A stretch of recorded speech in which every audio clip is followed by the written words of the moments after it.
en esta noche. Dios les bendiga a todos. Este es el discipulado de Casa de la Fe. Estamos estudiando el libro de Mateo a través del comentario bíblico Beacon. Este es el capítulo 24. Si usted va a YouTube, en YouTube, en YouTube hay un playlist grandísimo, un playlist que dice Vivir el Evangelio de Cristo, vivir el Evangelio de Cristo. Ahí usted va a ver todos estos estudios. Hoy es el capítulo, la parte 24 del capítulo 3. Vamos a entrar en materia. En esta noche tenemos al pastor Elliot con nosotros. Dios les bendiga a todos. ¿Me escuchan bien? Amén. Excelente. Como el pastor dijo, estamos en el libro de Beacon, página 98, el costo del discipulado. Pero antes del costo del discipulado, vamos a dar un repaso bien breve de la lección anterior. 3 milagros de sanidad, Mateo capítulo 8, del versículo 1 al 17, y comienza con número 1, limpieza de un leproso. Mateo 8 del 1 al 4, un leproso se arrodilló ante Jesús en un llamamiento desesperado a ser sanado. Cuando Jesús tocó al leproso y pronunció las palabras sanadoras, la lepra se desvaneció al instante. Cubrimos que Jesús es el verbo. Cuando Jesús da la palabra, el leproso queda sano. ¿Por qué? Porque el verbo es la acción. Amén. Jesús mandó que no dijesen nada a nadie. Cuando los leprosos son sanados, Jesús los envía, pero le advierte que no le digan nada a nadie. Pues Jesús lo que estaba intentando aquí es de que la atención no fuera solo para los milagros. Él estaba tratando de evitar el sensacionalismo, o tal vez, no, la Biblia no registra, pero tal vez era un sábado que los religiosos no les gustaban que Jesús violara la ley en un sábado.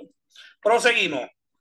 Jesús mandó al leproso que obedeciera a la ley estaba en cuestión.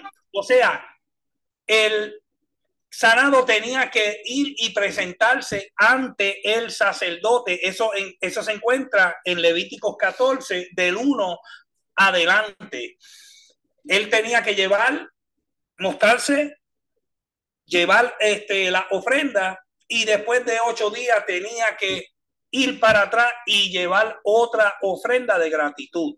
Amén. So, era un proceso. Los leprosos en ese entonces eran marginados porque era una enfermedad muy contagiosa. Amén. Sanidad del siervo del centurión. Se le acercó un centurión buscando la sanidad de su criado que sufría una violenta y dolorosa parálisis. Cuando Jesús se ofreció a visitar al siervo, el centurión, ¿qué fue lo que le dijo? Le vino a decir: no soy digno de que entres en mi casa.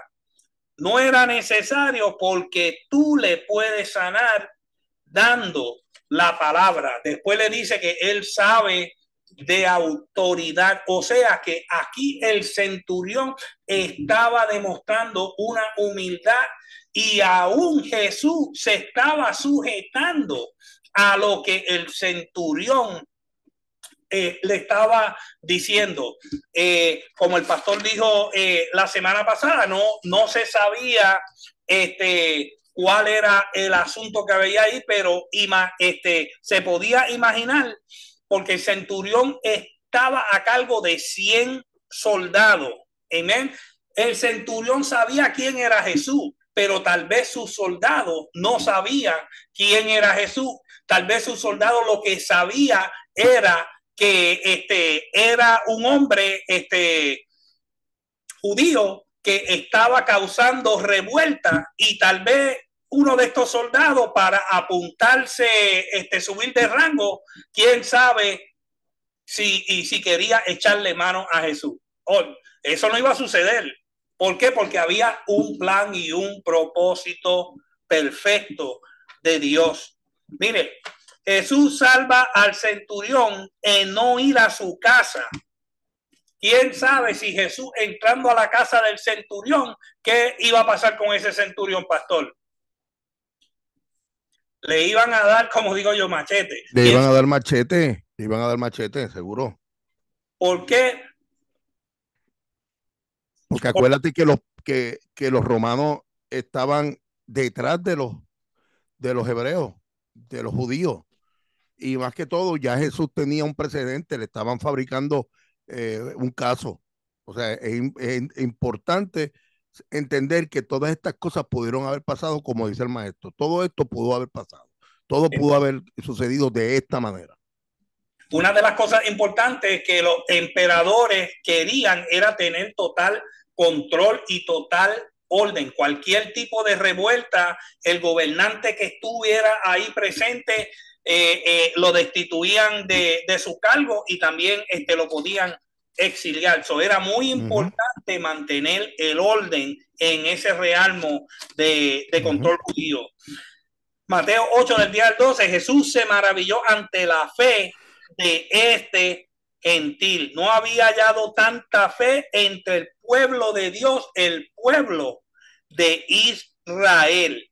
También cubrimos que los hijos del reino son los judíos de nacimiento que profesan reconocer a Dios como rey, pero que nunca se han convertido de manera genuina. ¿Qué es convertirse de manera genuina?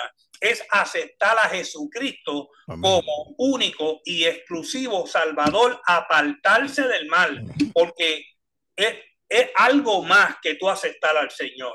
Amén. Es como Jesús dijo, vete y no peques más. Amén. O sea que es imposible uno no pecar más, pero si alguno ha pecado, abogado tenéis a Jesucristo, el justo. Y fíjate, Elio, déjame añadir algo. Volviendo un poquito para el centurión, a mí me parece muy interesante que o sea, la palabra es claramente Mateo y los evangelios sinópticos hablen sobre estos centuriones, porque no, eran unos cuantos, pero no podemos pasar por desapercibido que Jesús marcó el corazón de esta gente.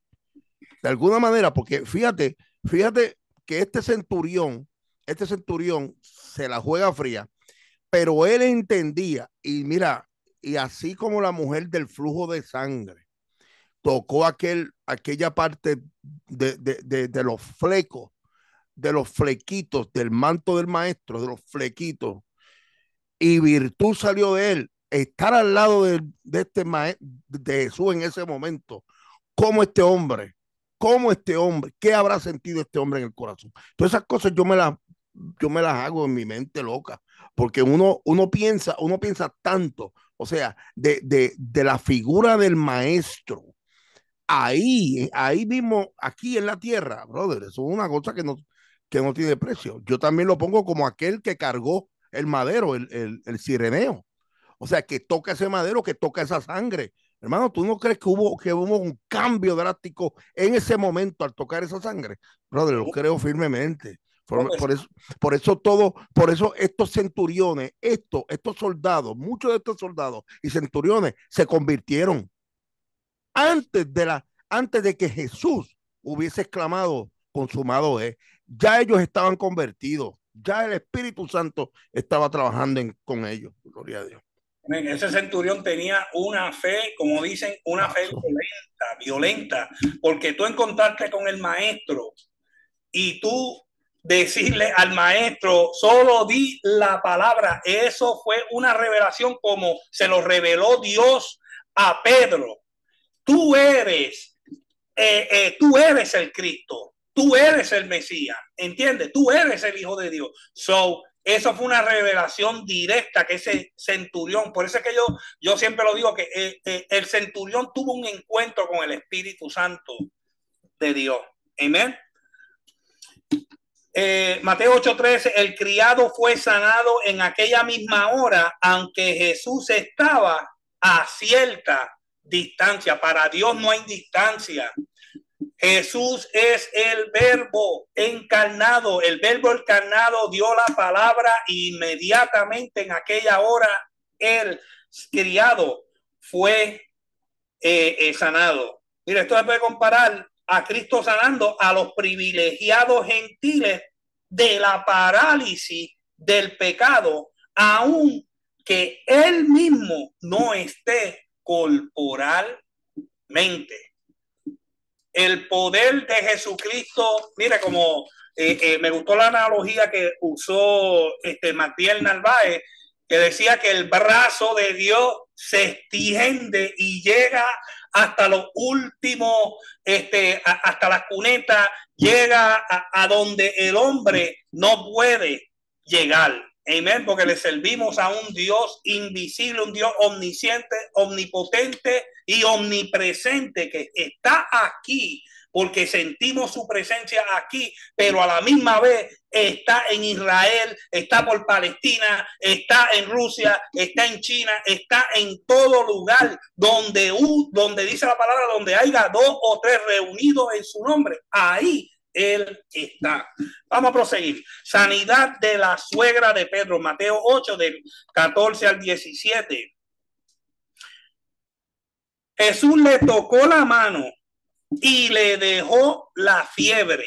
Inmediatamente fue tan instantánea y completa que pudo salir de la cama y le servía. Mire, en esta ocasión el verbo no dio la palabra, el verbo lo que hizo fue tocar. Usted ve que de una forma o la otra, no importa cómo, Jesús va a cumplir su propósito. Y la suegra de Pedro se levantó. Dijimos la semana pasada que una fiebre es una enfermedad que después de un par de días te deja bien débil. Y es un proceso para uno llegar a la normalidad. Pero la suegra de Pedro inmediatamente quedó sana. Y mire qué bonito que lo que estuvo en su corazón, la gratitud de ella, fue servir. Si todos nosotros fuéramos como la suegra de Pedro, mire, esto fuera una bendición diaria, pudiéramos alcanzar al mundo con nuestro servicio. Amén. Mateo 8, del 16 al 17. Caída la tarde, al terminar el sábado, Marcos 1, del 21 al 34, el pueblo acudió a él con mucho endemoniado. A menudo, mire, estos endemoniados exhibían, podían ser violentos, como también estos endemoniados podían tener espíritus adivinadores que podían adivinar. Amén.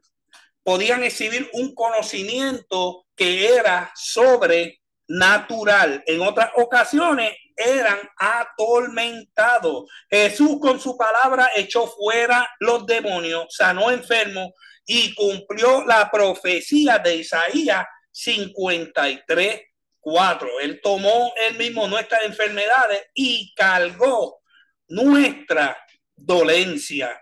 Mire, la palabra hebrea traducida a dolores en Isaías 53:4 realmente significa enfermedades, y así está traducida en los pasajes donde se encuentran. Esto es Morrison hablando en el libro de Viken. Pilson también nota, además, que tomó y llevó, tienen aquí un significado extraordinario: sacar y remover. Y entonces aquí me acuerdo lo que la pastora Yarolin dijo la semana pasada, que dijo que Isaías vio 700 años antes que el Señor se llevó nuestras enfermedades. O sea, que Él lo vio Él lo vio. Usualmente los profetas profetizan en el futuro, pero aquí en esta ocasión el Señor usó a Isaías para dar una profecía del pasado. O sea que en Dios no hay tiempo. Es como si el tiempo se detuvo y el Señor retrocedió a lo que ya estaba escrito.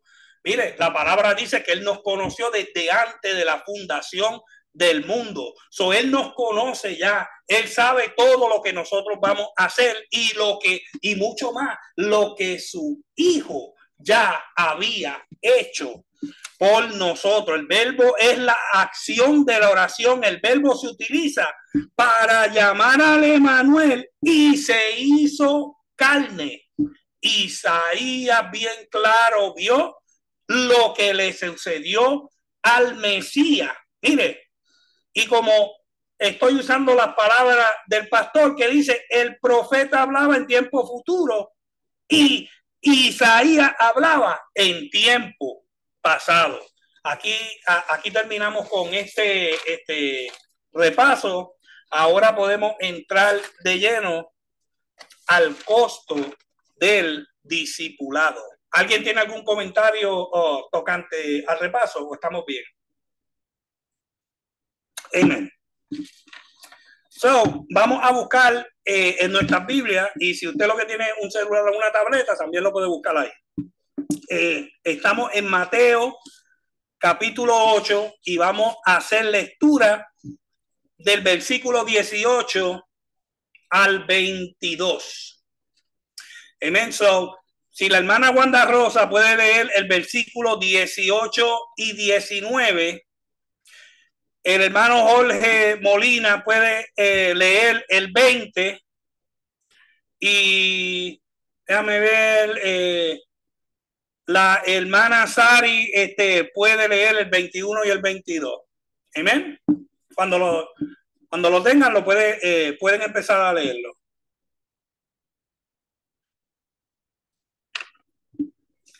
Hermana Wanda, puede comenzar. Le bendiga. El 18 dice, de cierto os digo que todo lo que atáis en la tierra será atado en el cielo, y todo lo que desatáis en la tierra será desatado en el cielo. Hermana Wanda, estamos en Mateo 8, 18. Oh, yo cojo Mateo 18.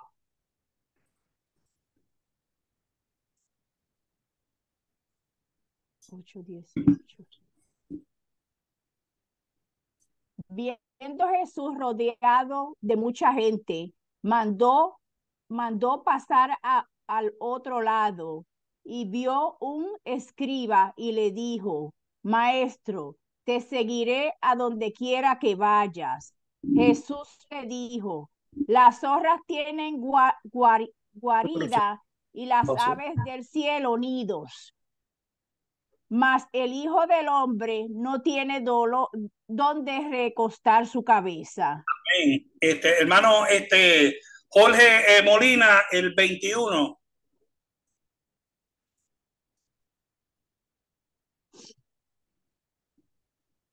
Puede prender el micrófono. Ahora estamos. Otro de sus discípulos le dijo, Señor, permíteme que vaya primero y entierre a mi padre. Jesús le dijo, sígueme, deja que los muertos entierren a sus muertos. Amén, amén. La hermana Sari, usted, si tiene el libro, puede comenzar a leer en Beacon el primer párrafo.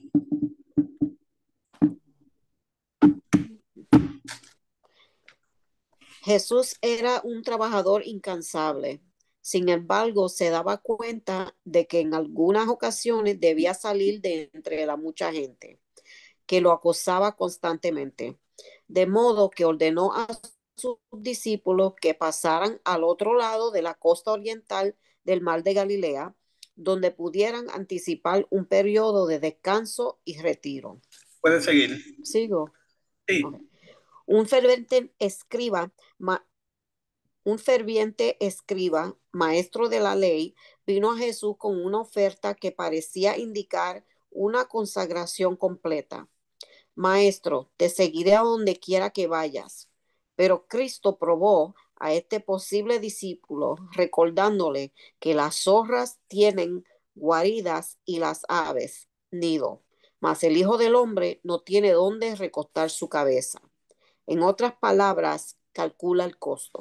Amén, hasta ahí está bien. Amén. Mire, preparándose Jesús para cruzar el mar de Galilea a la otra orilla, un ferviente escriba se adelantó y se comprometió a seguirle todo el camino. El Señor le respondió retándole a que contara el costo, o sea, una vida de negación propia. Y después el maestro le dice, las zorras tienen guarida y las aves del cielo nido, pero el Hijo del Hombre no tiene dónde recostar su cabeza. Mire, para el ministerio de Jesucristo, un escriba era clave, era bien clave. ¿Por qué? Porque un escriba, número uno, conocía la escritura y era un profesional en transfiriendo los documentos. Hubiese sido un palo tener Jesucristo tener a un escriba de discípulos, pero ¿cuántos saben que Jesucristo escudriña los corazones? Amén. Jesucristo escudriñó el corazón de este escriba, por eso lo retó a una vida de negación. ¿Quién sabe si este escriba estaba pensando como Judas? Oh, yo tengo la bolsa y Jesucristo es tremendo hacedor de obras de milagros. Tal vez nosotros podamos lo que está pasando en el día de hoy, tal vez una ofrenda de pacto o tal vez poder cobrar por hacer milagros. Mire, la Biblia no dice esto, pero es algo que llega a la mente viendo las barbaridades que ocurren hoy en día, viendo los falsos profetas, viendo los falsos pastores, los falsos maestros, toda esta gente falso que lo que tratan de envolver al pueblo. ¿Para qué? Para sacarle la plata, sacarle la lana, sacarle los cheles, el billete, como sea. Amén. So, sí, para Jesucristo hubiese sido ventajoso tener un escriba, pero Jesús vio más allá. La palabra bien claro lo dice, que Él escudriña lo más interior de nuestro ser. O sea que era una vida de negación. ¿Cuántos se acuerdan de los esenios? ¿Se acuerdan de Juan el Bautista? Era una vida de negación. ¿Cuál era la vestidura de Juan el Bautista? Era básicamente pelo de camello, aunque Jesús no se vestía así, ¿entiendes? Pero Jesús, cuando le dijo a sus discípulos, cuando los mandó de dos en dos, Jesús, ¿qué fue lo primero que le dijo? No lleven dinero, no lleven doble ropa, no lleven de comer. O sea, que era una vida en fe que ellos iban a caminar. Sí, pastor. Sí, y para los que pueden preguntar por qué la comparación, para que ustedes vean los géneros literarios, importante cómo es que Jesús usa un ejemplo y un simbolismo de una zorra. Entonces, lo que tenemos es que preguntarnos qué pasa con la zorra, qué es lo que hace la zorra. ¿Por qué? ¿Por qué él utiliza un símbolo, la zorra, que tiene nido? Porque las zorras excavan con profundidad en la tierra y hacen agujeros y ellos sacan la tierra. Se les hace tan difícil, es difícil el trabajo que la zorra hace para poder guardar a sus cachorritos. No, ellos no buscan otro lugar, sino ellos crean. Las zorras crean su propia cueva. Por eso claramente él le dice al escriba, donde tú te quieres meter es un lugar bastante difícil, porque andar conmigo no va a ser fácil. El evangelio que yo te voy a dar no va a ser fácil. Y tú aquí vas a tener que hacer una cueva grande para poder refugiarte. O sea, él usa la comparación, la analogía de la zorra para dejarle saber al escriba, que obviamente me imagino que el escriba salió con los ojos virados, porque no lo entendió en el momento. O sea, se puso visco. ¿Qué quiso decir este? ¿Qué quiso decir? O sea, porque va a ser difícil si tú no entiendes lo que significa el trabajo de una zorra. Y eso son cosas importantes que uno tiene que estudiar a la hora de uno poder. También, digo, estamos explicando esto, ¿no?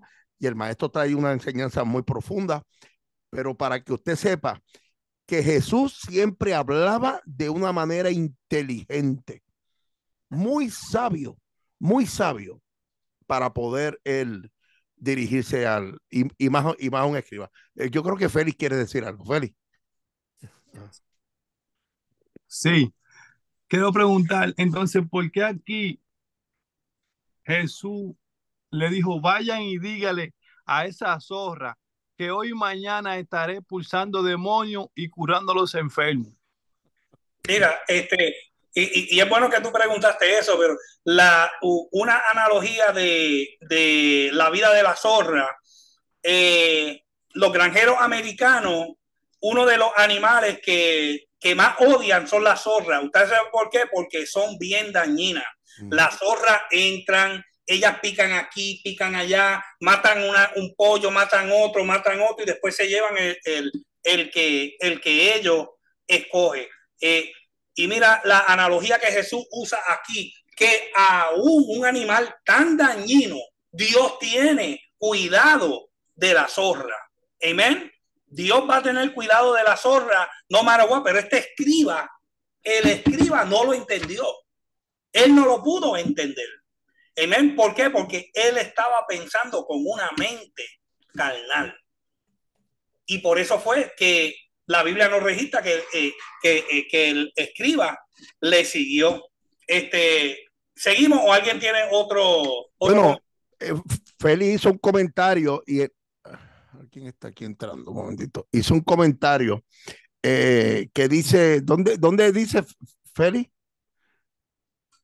Eso está en Lucas 13:32. Sí. Lucas 13. Un momentito. Lucas 13. Ajá, y vayan y digan a esa zorra que hoy y mañana estaré expulsando demonios, curando los enfermos. Bueno, desde esa perspectiva, obviamente, tiene que ser otro significado. Acuérdate que podemos tener varios, un género literario puede tener muchísimos significados en el estudio de la Biblia. En este contexto, cuando aquí le habla claramente, vayan y dígale a esa zorra que hoy y mañana estaré expulsando. El pastor está hablando de Herodes. De Herodes, exactamente. ¿Verdad que sí?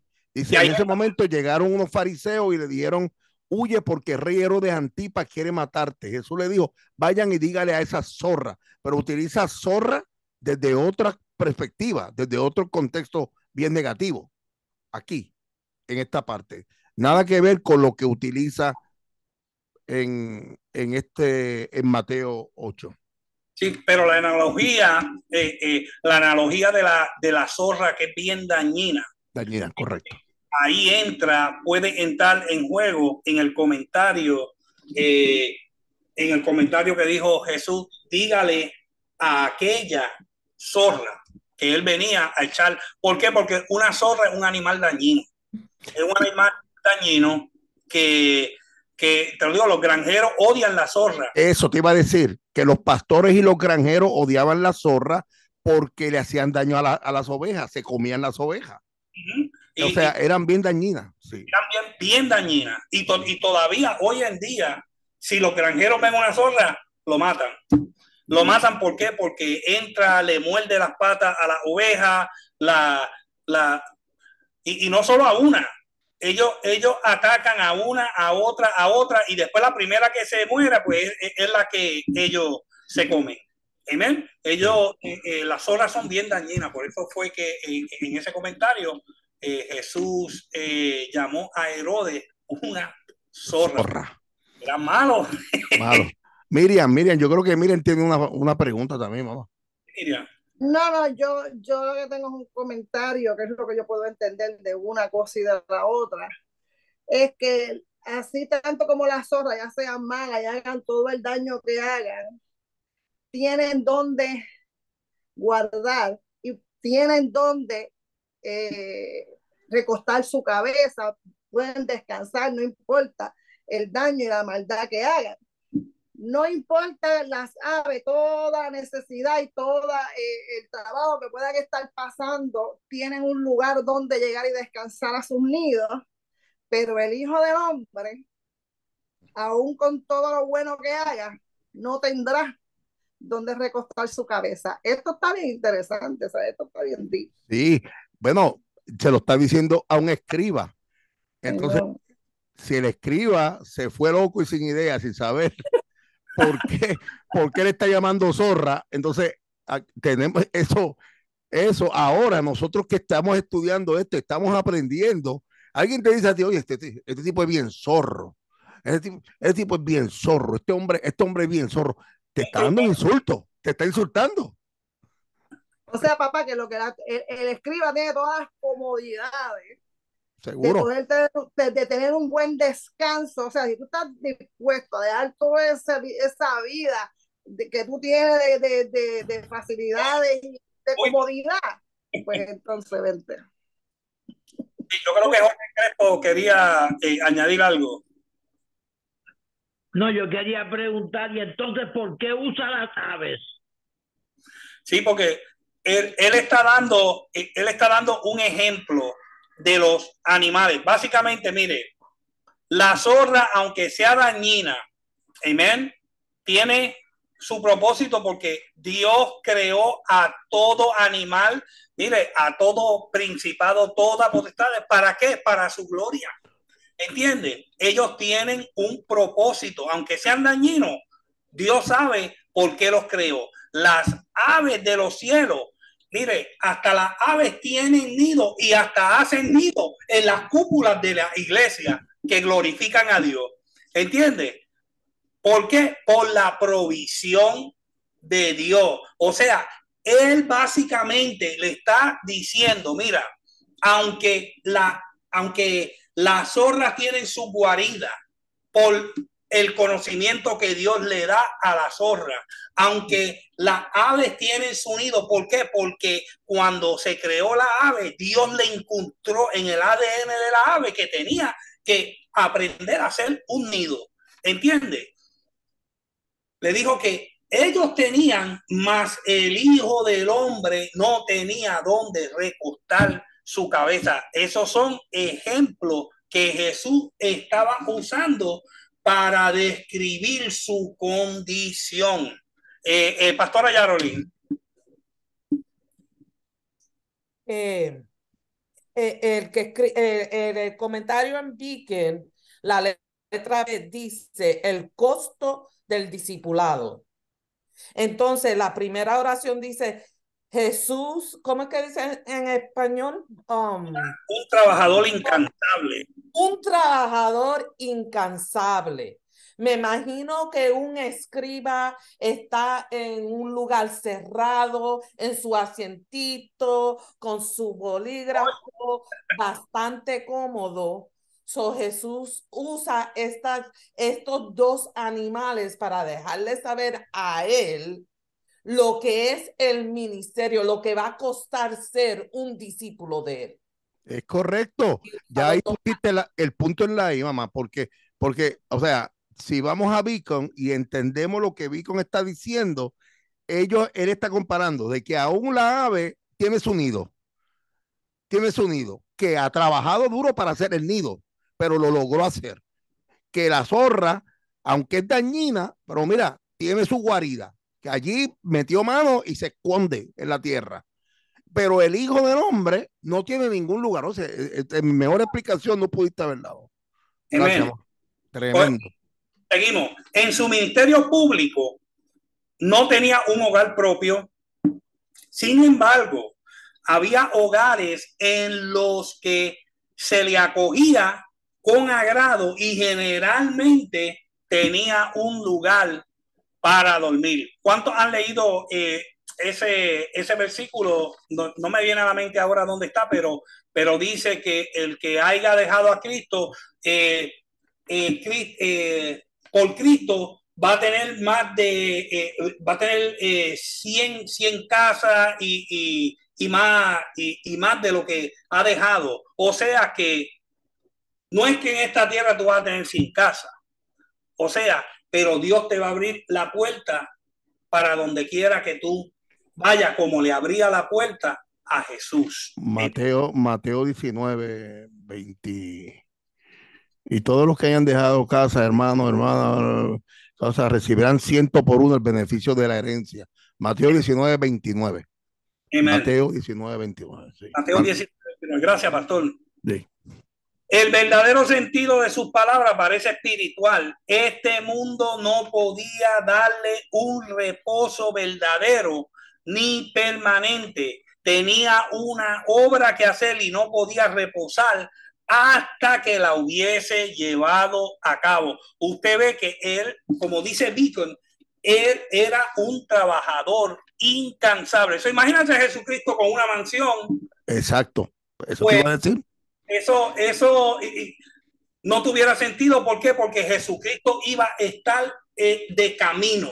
Iba de camino a otra ciudad, a otra ciudad, a otra ciudad, a otra ciudad. Por eso nosotros no nos podemos aferrar a las cosas materiales. Amén. Sermón del Monte. No nos podemos aferrar a las cosas materiales. Tenemos que hacer tesoro. ¿En dónde? En los cielos. Donde el orín y la orilla no corrompe. Tenía una obra que hacer. Amén. Lo mismo es cierto de sus seguidores. Este mundo no es su lugar de reposo, o al menos no debería serlo. ¿Cuántos saben que nosotros somos peregrinos en esta tierra? Estamos por un tiempo. Vamos de pasada. Amén. Pero mi ciudadanía no está aquí. Mi ciudadanía está en los cielos, en una bella ciudad que se llama la Nueva Jerusalén, donde hay mar de oro, calles de oro y mar de cristal, donde no va a hacer falta sol ni luna. ¿Por qué? Porque la gloria de Dios la va a iluminar. Amén. Quiero darle alzó la mano Eli, Pastora Elizabeth. Y es tremendo, ¿no? Porque los que imitamos a Cristo, los que seguimos a Cristo, nos podemos dar cuenta que realmente muchas veces no tenemos ni dónde descansar, que el evangelio es así, que vivimos de esa manera como Él vivió, y que muchos de nosotros tenemos casa donde llegar, tenemos una almohada donde dormir, pero llevar el evangelio como Él lo llevó cuesta. A veces no dormimos, a veces no descansamos, muchas veces el Espíritu Santo nos levanta la madrugada a orar, a interceder por este mundo, por las almas perdidas, y eso fue lo que Él nos dejó. Y cuando vivimos conforme a como Él lo hizo en esta tierra, nos damos cuenta que sí, que no importa que las aves tengan ese nido, que no importa que las zorras hayan hecho su guarida, nosotros tenemos que seguir luchando y batallando hasta que logremos alcanzar las almas que Él nos mandó a alcanzar. Amén. Mire, si usted anhela ministerio, usted va a tener muchas noches que no va a dormir. Muchas noches que se va a desvelar. Mire, la ojera que nosotros tenemos no es de balde. Ay, mi madre. Hay veces que el Espíritu Santo te tira de la cama y tu Señor, dame un break. Pero no, el que anhela ministerio tiene que pagar un precio bastante heavy. Bastante heavy. ¿Tienen? Amor por la alma. Dígame, Virgen. Dios les bendiga. Para mi criterio, yo creo que yo resumo el costo del discipulado como una disposición de sufrir y morir en Cristo. Amén, sí, el sufrimiento es parte de, amén, porque el maestro básicamente lo dijo, si con el árbol verde hicieron todas estas cosas, ¿qué hay de ser con las ramas? Amén, que somos nosotros, amén.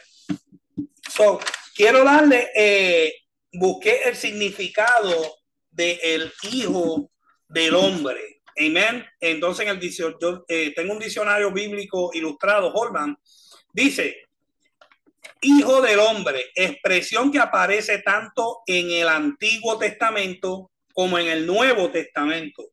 Se utiliza de las siguientes maneras. Número 1, como sinónimo poético de hombre o ser humano, como por ejemplo en Salmo capítulo 8, versículo 4 y Salmo 80, versículo 17. Número 2, en Ezequiel, como título que Dios utiliza habitualmente para dirigirse al profeta. Eso está en Ezequiel 2:1, versículo 3, capítulo 3, versículo 1 y 3. Número 3, en Daniel 7:13, como identidad de la persona gloriosa que el profeta ve llegar en las nubes del cielo para acercarse al anciano de día. El Hijo del Hombre es un modo de llamar a Cristo que aparece frecuentemente en el Nuevo Testamento. Era la expresión preferida de Jesús para referirse a sí mismo, porque daba a entender su misión mesiánica, como así también su perfecta humanidad. Amén. Y ahora vamos a hablar. Estamos en Mateo 8:21. ¿Quién tiene Beacon? Miriam, ¿tú tienes Beacon? Ok, puedes leerme del segundo párrafo, del tercer párrafo en adelante, en la página 98. ¿Esta expresión? No, empieza, este es el primer lugar en San Mateo. Este es el primer lugar en San Mateo donde encontramos el título Hijo del Hombre. Aparece 83 veces en los evangelios, siempre en labios de Jesús y aplicado a él mismo. Fuera de los evangelios, la expresión el Hijo del Hombre con el artículo definido solo aparece en el Nuevo Testamento una vez, en Hechos 7:56. Sigue. Digo, esta expresión ha sido sumamente discutida. Vincent Taylor escribe, ha sido sostenido que Bar Nasha no puede significar más que hombre o un hombre en general, pero actualmente es reconocido que puede haber denotado el hombre, de modo que podría usarse como un nombre para el Mesías. Manson encuentra una íntima correlación entre hijo de Dios, siervo de Dios en Isaías e hijo del hombre. Dice, funciona primero atribuida al príncipe de la familia de David en los profetas y en los salmos, reapareciendo en forma transfigurada o filtrada con el sufrimiento en la persona del siervo y finalmente está investida con todas las circunstancias de la gloria y esplendor apocalípticos en la figura del sobrenatural Hijo del Hombre. Esto último lo hallamos en Daniel 7:13. Amén. Sí. No, hasta ahí está bien. Okay. Otro seguidor expresó su disposición a seguirle, pero tenía una prioridad superior. Señor, permíteme que vaya primero y entierre a mi padre. Léete el otro párrafo donde dice otro.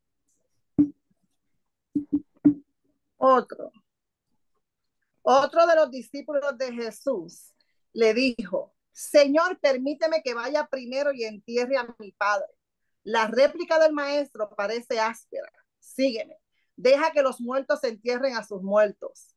No debemos suponer que el padre del hombre ya estaba muerto y que Jesús estaba tratando de impedirle que acudiera a su sepelio. En Palestina se exigía que la persona fuera sepultada el día de su deceso. Es probable que el padre de ese discípulo viviera muchos años más, pero este discípulo, como hijo mayor, así se implica aquí, estaba obligado a preocuparse de que cuando su padre falleciera, tuviera un entierro digno. Jesús le informó que había un negocio de mayor importancia para cuidar. Los muertos espirituales podían enterrar a los suyos que habían muerto físicamente. Amén. Amén. Mire. Carayo. Esto está mucho con demasiado, ¿sabes? Esto es mucho con demasiado.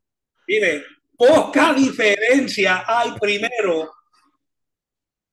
Poca diferencia hay que el padre hubiese muerto o no. El problema básico se expresa en las palabras contradictorias. Señor, permíteme primero.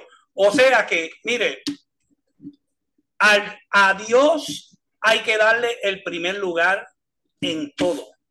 En todo. Esto es cuestión de honra. Amén.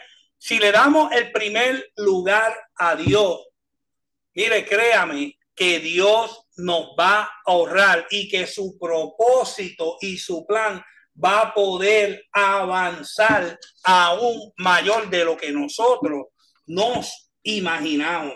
Puso el yo antes que Cristo, aunque es perfectamente apropiado para dar una decente sepultura al padre de uno, llega a ser un mal cuando un acto tan digno toma precedencia sobre el llamamiento del Salvador.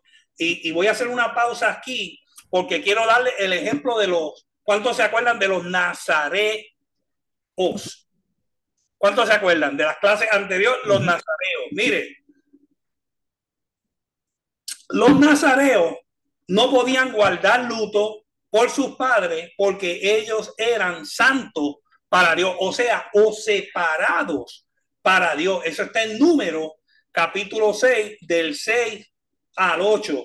Cristo requiere que sus seguidores aborrezcan a su padre, mire qué palabra dura, a su madre, mujer e hijos, hermanos, hermanas y aún su propia vida. Eso está en Lucas 14, 26. O sea que nada, ni tu hijo, ni tu esposa, ni tu esposo, ni tu padre, ni tu madre, ni aún tú mismo puede tener precedencia antes que Cristo. Suena palabra dura, ¿verdad que sí? Pero eso es palabra de Dios. Es palabra de Dios. Y tal vez era uno de sus muchos discípulos.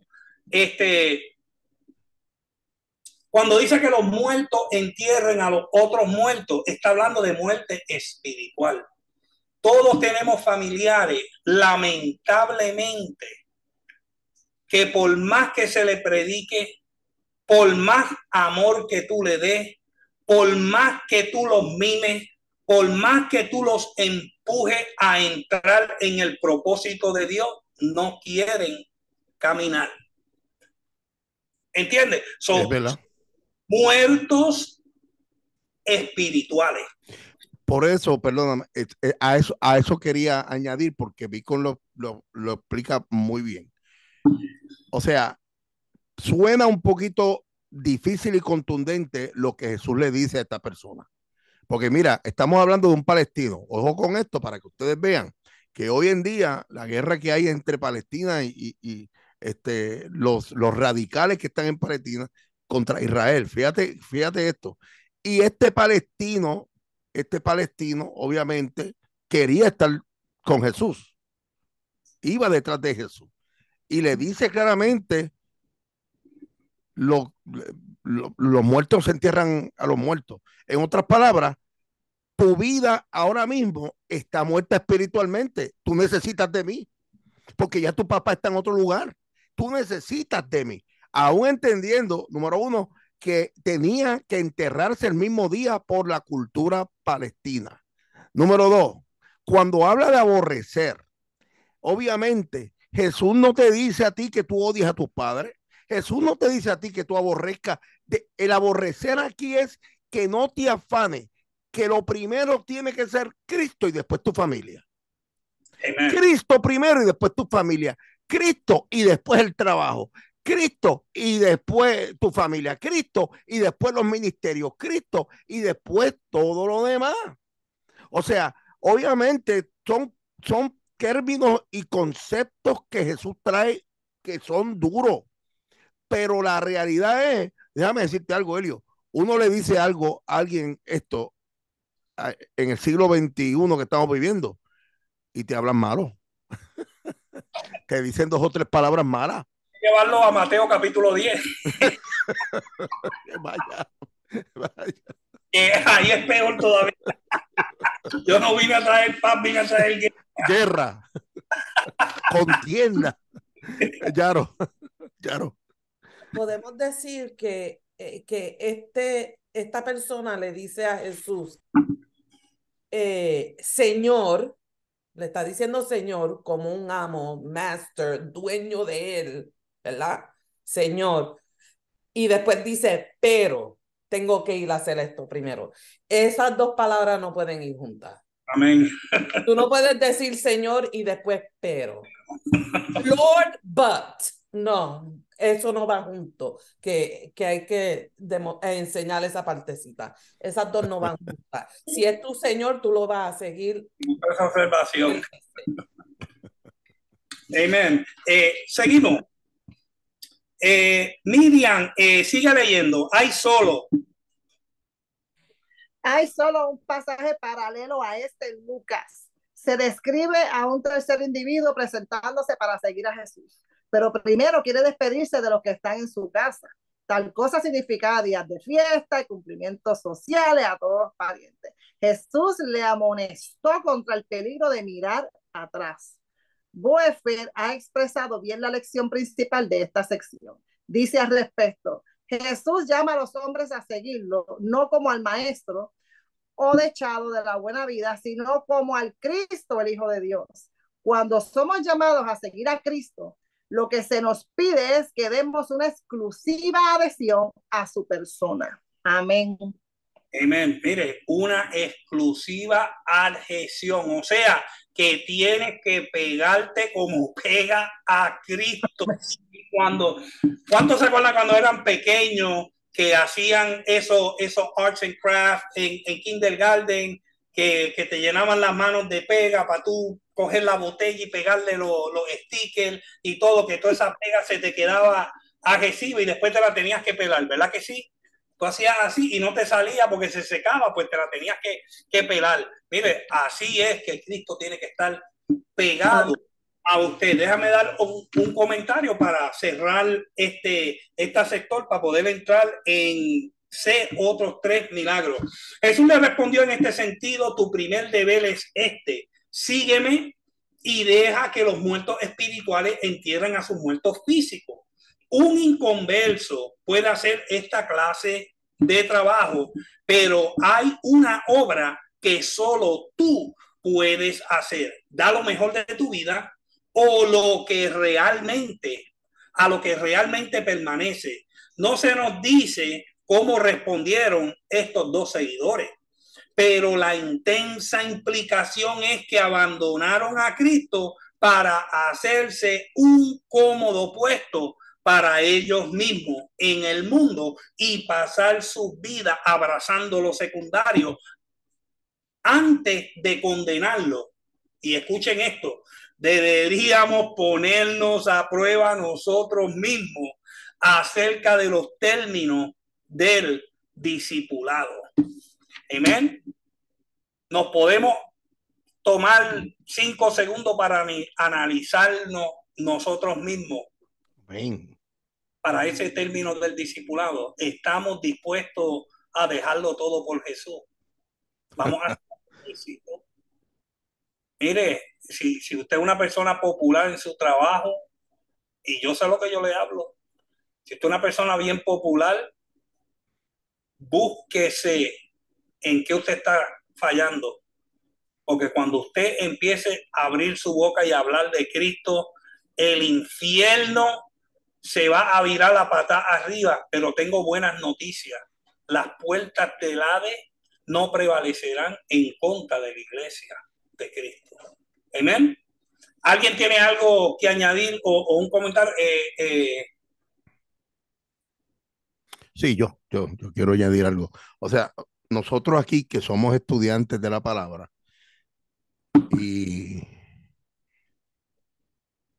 Dios tiene diferentes llamamientos para cada persona. Uno de los llamamientos más difíciles es el pastorado. Y el pastorado requiere dejarlo todo. Todo. Es imposible uno tener trabajo y poder pastorear. Es imposible. Es imposible. Para darlo al 100% es imposible. Es difícil porque se deteriora uno totalmente, el cuerpo se deteriora. Uno, o sea, lo que uno tiene que hacer como yo hice, hacerlo, recibir el llamado y dejar por fe y viajar por fe. Porque la verdad es que lo que Jesús dejó y convertirse en un hombre para poder venir a la tierra, aguantar, ese es el ejemplo mayor de nosotros que debemos hacer. No podemos compararnos ni sonar pedante a ese nivel, ni sonar de esa manera, porque no se puede uno comparar jamás con el Hijo del Hombre. Y dicho sea de paso, algo que a mí me encantó, que tengo que traerlo aquí, es que esta expresión de Vincent Taylor escribe, ha sido sostenido que Barnashah significa hombre, o en hombre, sí, hombre, Barnashah. El Hijo del Hombre lo dejó todo para venir acá a cumplir la misión que él tenía que cumplir. Es difícil. Cuando él habla de aborrecer, cuando él habla de que hay que dejarlo todo, a veces no vamos a tener, como dijo Elizabeth, un lugar, aún mismo allí tenemos una cama y se nos hace difícil uno reposar bien porque hay muchas cosas que hacer. Eso es el precio que tenemos que cumplir de seguir a Cristo y poner las manos en el arado, no tornar nuestra mirada hacia atrás. Amén. Bonito. Hermoso, hermosas esas palabras. ¿Alguien tiene algo más que añadir o podemos proseguir? Amén. So, proseguimos. Vamos en Beacon, página 99, letra C, otros 3 milagros. Número 1, calmando la tempestad. Vamos para Mateo capítulo 8, del 23 al 27. ¿Quién quiere leer? Ok, Pastora Elizabeth, léame la lectura en Mateo 8, del 23 al 27. Ok, dice, después de la demora producida por la conversación con los dos hombres, Jesús entró en la barca con sus discípulos. Escúcheme, Pastora, escúcheme, léame la Biblia primero. La Biblia primero. Oh, perdón. Ok. Mateo 8, 23. 23. Ok. All right, 23. Y entrando él en la barca, sus discípulos le siguieron. Y he aquí que se levantó en el mar una tempestad tan grande que las olas cubrían la barca, pero él dormía. Y vinieron sus discípulos y le despertaron diciendo, Señor, sálvanos, que perecemos. Él les dijo, ¿por qué teméis, hombres de poca fe? Entonces, levantándose, reprendió a los vientos y al mar, y se hizo grande bonanza. Y los hombres se maravillaron diciendo, ¿qué hombre es este que aún los vientos y el mar le obedecen? Amén. Puede seguir ahora en Beacon. Ok, dice, después de la demora producida por la conversación con los dos hombres, Jesús entró en la barca con sus discípulos. Es probable que se tratara de la pequeña barca pesquera de Pedro. Al cruzar el mar, se levantó una tempestad seísmos, terremotos. Mientras las olas cubrían la barca, Jesús seguía durmiendo, tiempo imperfecto. Estaba tan cansado que la tormenta no le despertó. Completamente aterrorizados, los discípulos lo despertaron con un clamor: Señor, sálvanos, que perecemos. Primeramente, él les reprochó: ¿por qué teméis? Literalmente, cobardes. Y luego reprendió a los vientos y al mar, y el resultado fue que se hizo grande bonanza. No es de sorprenderse que los hombres se maravillaron. En sus años de pesca en aquel mar, sin duda, habrían pasado muchas tormentas severas, pero jamás una que fuera repentinamente aquietada ante el mandato de una persona. ¿Qué hombre es este? Visto meramente como un hombre, él sería absolutamente inexplicable. Amén. Gracias, pastora. Estamos calmando la tempestad. El mar de Galilea es conocido por sus tormentas repentinas y violentas que azotan y desencadenan un furioso y espumoso oleaje. Los vientos barren el valle del Jordán desde el norte y adquieren velocidad en la estrecha garganta del valle. Mire, para usted entender las tormentas que suceden en el mar de Galilea, usted tiene que entender la topografía. Amén. Está rodeada de monte y montaña, y entonces hay como un valle que cuando entra ese turbión por ahí es como un funnel que hace el viento girar, y cuando ese viento da de lleno al mar crea una oleada intensa, y esas tormentas pueden durar horas, a veces días, y son de alta intensidad por the geographic location o por la topografía de la tierra. Amén. Y hay que añadir, Helio, hay que añadir que se le llama mar de Galilea, pero es un lago. Básicamente es el lago de Genesaret, se llama lago de Genesaret.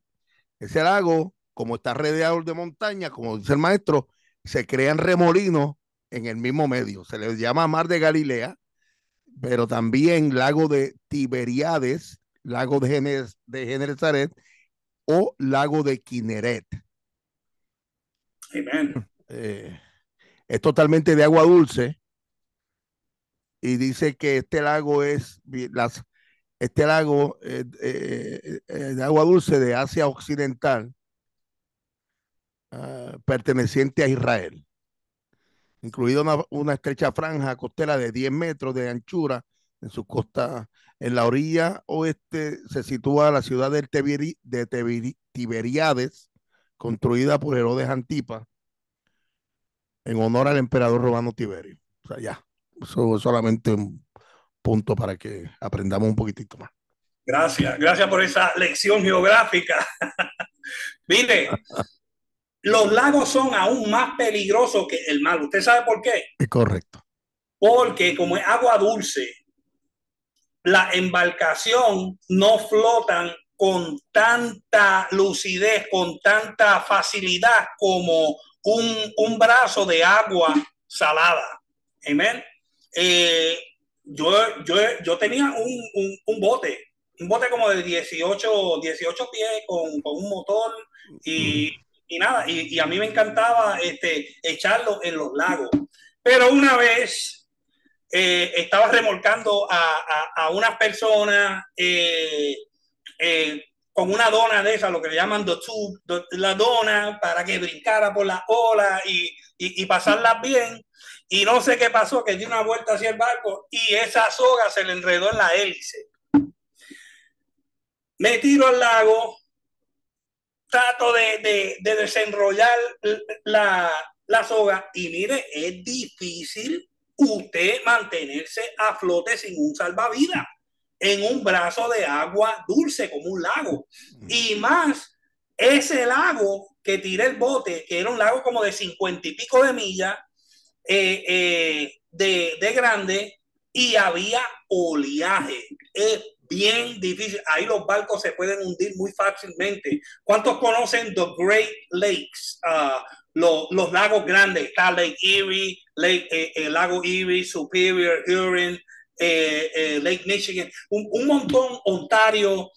Son 5 lagos grandes. Esos lagos son famosos por las tempestades en octubre, noviembre y diciembre, que tantos barcos se han hundido ahí. Y una de las razones es porque no es agua salada, es agua dulce.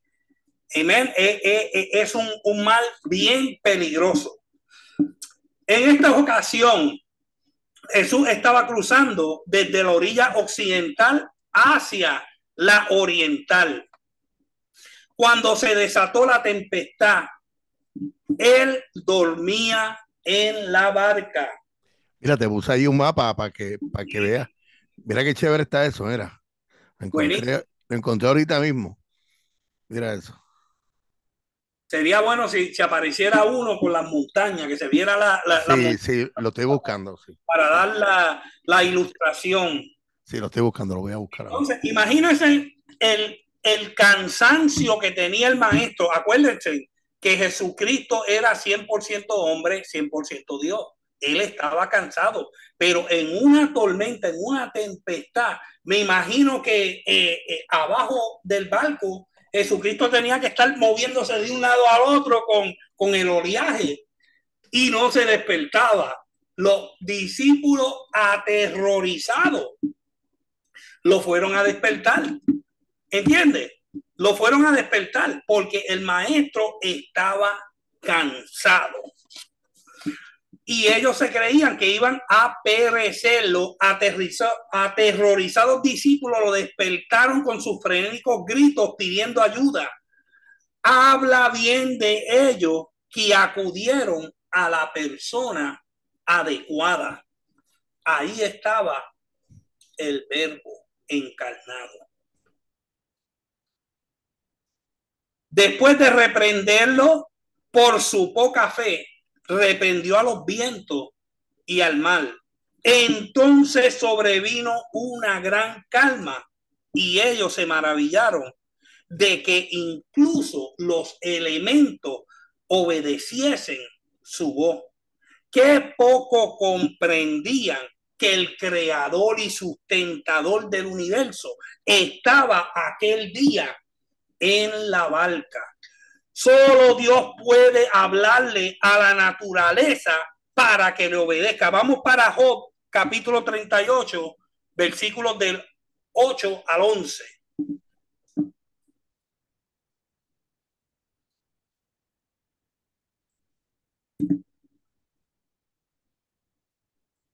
Versículo 8. ¿Quién encerró con puertas el mar cuando se derramaba saliendo de su seno? Cuando puse yo nubes por vestidura suya y por su faja oscuridad, y establecí sobre él mi decreto, le puse puertas y cerrojos, y dije, hasta aquí llegarás y no pasarás adelante, y ahí parará el orgullo de tus olas. O sea que, ¿quién es el creador? ¿Quién es el Verbo? Jesús. Cuando Jesús da la palabra, aún la naturaleza. Aquí Dios le está hablando a Job. Le está hablando de las maravillas. Amén. Que él hizo. Le está diciendo que él puso los términos en el mar. Y cuánto más el Hijo de Dios, el Emanuel, el Verbo encarnado, no va a hablar con la naturaleza y la naturaleza no le va a obedecer. Qué Dios tan poderoso nosotros tenemos. Sí, pastora Yaroni. Oh, mira, tremenda ilustración. Beautiful. Esta es una parte de la Biblia que a mí me encanta, de que el Señor esté durmiendo y ellos fueron a donde Él, porque tenemos que recordarnos que ellos eran pescadores ellos se ganaban su vida en el mar. Me imagino la gran tormenta que tuvo que haber para ellos ir a correr a donde Jesús. Jesús no era pescador. Esa no era la profesión de él. Amén. Y corrieron a donde él. Yep. Es my favorite porque él se para y él manda a callar y todo tiene que callar. Cuando tú tienes un problema y tú corres a donde Dios, tú corres a donde Dios, a donde Cristo con tu problema y el Señor le dice que se tiene que callar tu problema, tú sientes esa misma paz que ellos sintieron y vieron en ese lugar. Y fíjate, eso está muy, muy poderoso. Porque mira, hoy yo le hablaba a una persona y escucha esto. Y espero que esto sea de bendición para los que escuchen esto. Por favor, escuchen esto, por favor. Yo voy a tomar el ejemplo de mi esposa. Y aquí yo puedo tomar varios ejemplos de gente que hijos que yo amo. Cuando uno está fundado en la palabra y uno está metido en esa barca, pero tu fundamento está en la palabra, tú sabes bien que aunque tú creas que él está durmiendo, como yo decía en el mensaje los otros días, pasemos al otro lado, él sabe lo que tú necesitas y él te está escuchando. Y tu fe es tan grande que vas a lograr que el diagnóstico de la turbulencia de esa tormenta, la situación que venga familiar, que todo lo que venga a tu alrededor, esos vientos contrarios comienzan a soplar y a moverse, esos vientos huracanados que te mueven y lo que te da es una grima y un miedo. Eso, nosotros que vivimos en Puerto Rico, esos vientos fuertes que causan en las montañas, meten miedo, esos vientos meten miedo. Imagínense uno estar metido en un problema, en una situación precaria, el trabajo, tu familia, te dan una mala noticia, son los vientos de la tormenta. Él te está escuchando, pero tú sabes dónde nosotros tenemos que ubicarnos para evitar evitar los dramas, evitar buscar, ora por mí, no, ora tú. No estés pidiendo a otros que oren, ora tú. Porque si tu fe está fundada en Cristo, en su palabra, yo te lo digo por el testimonio de mi esposa, que a los vientos dando vueltas de huracán, ella en ningún momento fue a pedir oración, ella la pedía yo. La pedía yo. Ella decía, no, ella no llamaba a la gente, ay, por favor, hermanita, ora. No. Entonces, a ti no te ha dado poder y autoridad. ¿En dónde está tu fe? ¿En dónde está tu fe? Se está moviendo la tormenta y tú estás buscando ayuda en Jesús. Ora, que Él sabe lo que tú necesitas. Ora, que Él te está escuchando. Hinca tus rodillas, deja de estar buscando muletas. Yo sé que aquí no hay nadie así, pero deje de estar buscando muletas. Aleluya. Ora, hinca tus rodillas, pon tu fe en el Señor. Utiliza la palabra del Señor para que veas que tú vas a escuchar la voz de Dios. Oh, gloria al Señor. Pasemos al otro lado. Amén. ¿Alguien tiene algo más que decir? Una cosa ligerita. La oración fue simple. Save me, sálvanos. Una oración simple, como Pedro también cuando se estaba hundiendo. Simple la oración. Amén. La tempestad. Una plegaria. Sí, Miriam. También lo que está diciendo el pastor es bien cierto, pero cuando una persona, ¿verdad? Añadiéndole un poquito más a esto, tenemos que ser los primeros, ¿verdad? En ir al Señor, en confiar en Él y todo, y pararnos ahí en la brecha. Y no creo que tenga nada de malo, no es que el pastor no esté diciendo eso, que sí nos unamos y oremos por ese propósito y por esa situación. Pero el problema es que muchas personas quieren echarle la carga al otro para que el otro ore, pero que no quieran o no desean o no sienten hacerlo. Y es triste, es triste. A mí hay personas que han venido donde mí, que yo les veo el deseo de querer orar y lamentablemente no saben por dónde empezar. No quiere decir que porque no estén orando, lo están haciendo mal, porque está el deseo de querer hacerlo y a veces no saben. A esto hay que guiarlo, pero que tú te creas que el trabajo de la oración es de nosotros, no, están equivocados, están bien equivocados. Mire, la cuestión con la oración, usted hablar con Dios es como estamos haciendo aquí. No se puede complicar la cosa. Amén. Hay que llegarnos a Él con reverencia, así, reconociendo que Él es Dios, reconociendo que Él es el creador, pero Él también es tu papá. Amén. Él es ese papá bueno, misericordioso que tú nunca tuviste. Amén. Cuando yo realicé, amén, que tuve una revelación, porque yo siempre veía a Dios como un juez. Amén. Si hace esto, te va para el infierno. Si hace esto, otro, te va para el infierno. Infierno, infierno, infierno. Y yo, pues, llegué a un tiempo que dije, pues, imagínate, si me voy para el infierno, para eso me gozo en el mundo y me voy para el infierno con gusto y ya. ¿Entiendes? Pero, cuando recibí la revelación que Dios es ese papá bueno y comprensivo que yo nunca tuve, mire, eso abrió la puerta. Yo creo que Wendy quería decir algo. Wendy y después Elizabeth. Eli también quiere decir. Sí, agregando a lo que dice Miriam, que a veces hay gente que no sabe y eso, no hay que saber, no hay que tener un máster, simplemente la oración es corta y uno va con un corazón contrito y humillado a la presencia del Señor y la misma oración que pido yo, Él me va a escuchar con lo mismo que si lo hace el pastor. Es corto, eso no hay que ser alargado ni nada, simplemente tú pidiendo con fe y con humildad y de corazón. Siento yo que es lo que es así. Eso es, así es.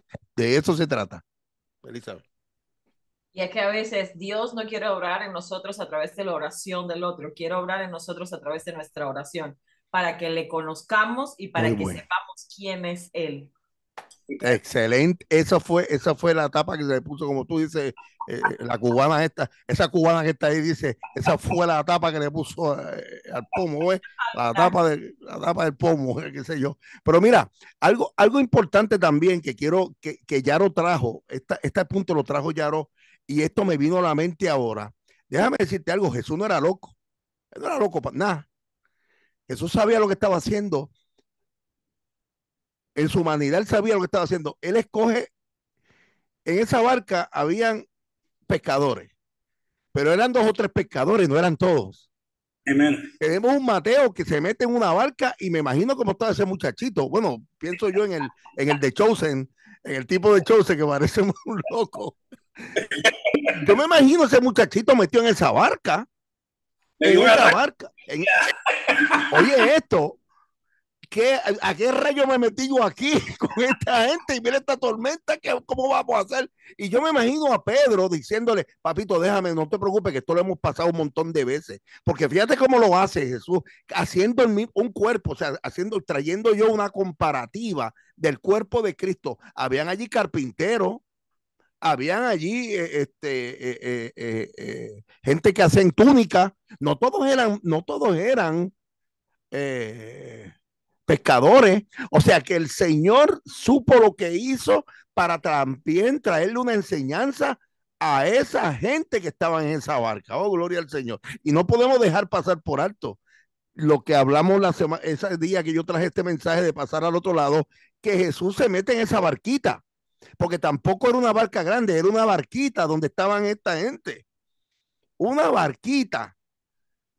¿Y por qué se metió una barquita? Leo el comentario, ahora que me acuerdo, el comentario de alguien dice, para evitar que toda la multitud se aglomerara alrededor de él. porque se había regado la voz de que él había sanado, que tocándolo. Y entonces, en una de las partes, si podemos ver bien, en una parte de Mateo, vamos a encontrar que dice claramente que lo agolpeaban, lo tocaban, le querían tocar por lo que había hecho Jesús. O sea, Jesús. Y mira, te voy a decir una cosa. Si ustedes creen que solamente estos milagros que vamos a estudiar fue lo único que hizo Jesús, ustedes están equivocados.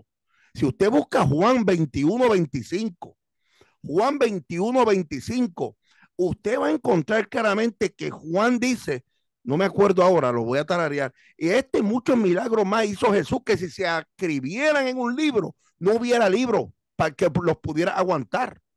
Imagínense, o sea, todo lo que hizo Jesús fue mucho con demasiado, hermano. Juan 21:25, creo que está, Juan 21:24, uno de esos versículos por ahí. Vamos a darle.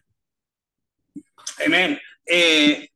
Pues tengo un texto más para reforzar esto de la lección, y está en Salmo 65, versículo 7. David, profeta de Dios, escribe: tú calmaste el rugido de los mares, el estruendo de las olas y el tumulto de los pueblos. O sea que miles de años, miles de años o cientos de años antes, el profeta David, el rey David, escribió tocante a el Señor calmando los mares. Mire, y aún con eso, los discípulos aún no reconocieron que era Dios mismo que estaba con ellos en la barca, porque dijeron: ¿qué hombre es este? Dios mío, habían visto milagros, habían visto sanidades, habían visto prodigios, y con todo y eso no le cabía en la mente que él era el Hijo de Dios.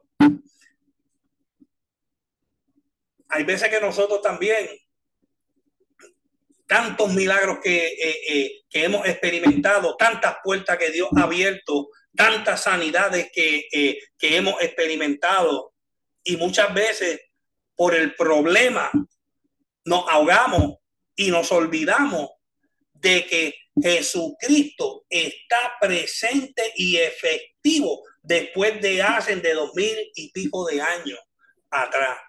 Jesucristo está en efecto hoy en día a través del Espíritu Santo que habita en ti y en mí. No podemos permitirle al enemigo que nos diga: no, tú hiciste eso, ya tú perdiste la salvación, ya tú no estás en el círculo de Cristo. No. Jesús no se ha bajado de la barca todavía. Él está en la barca. Amén. Y cuando nosotros realicemos eso como los discípulos, más allá, más adelante, por eso es que estos estudios son buenísimos.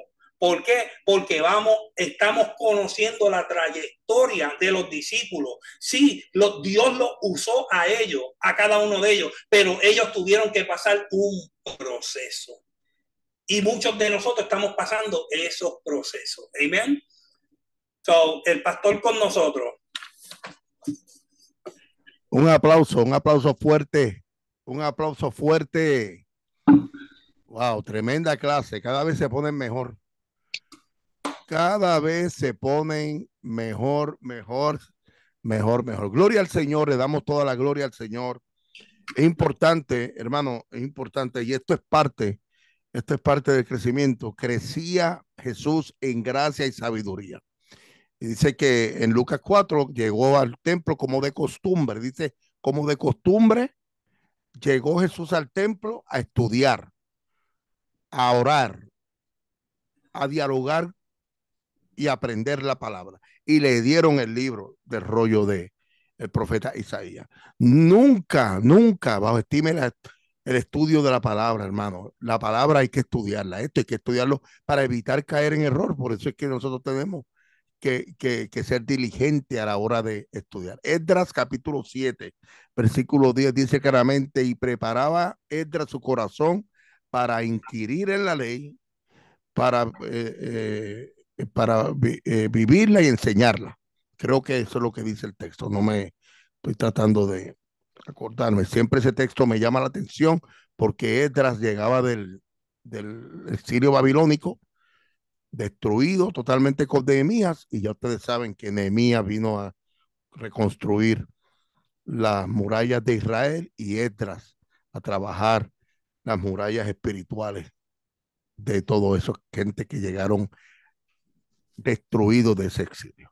Gloria al Señor. Bueno, vamos a parar la grabación. Mi esposa no me lo ha dicho, no me lo ha recordado, pero yo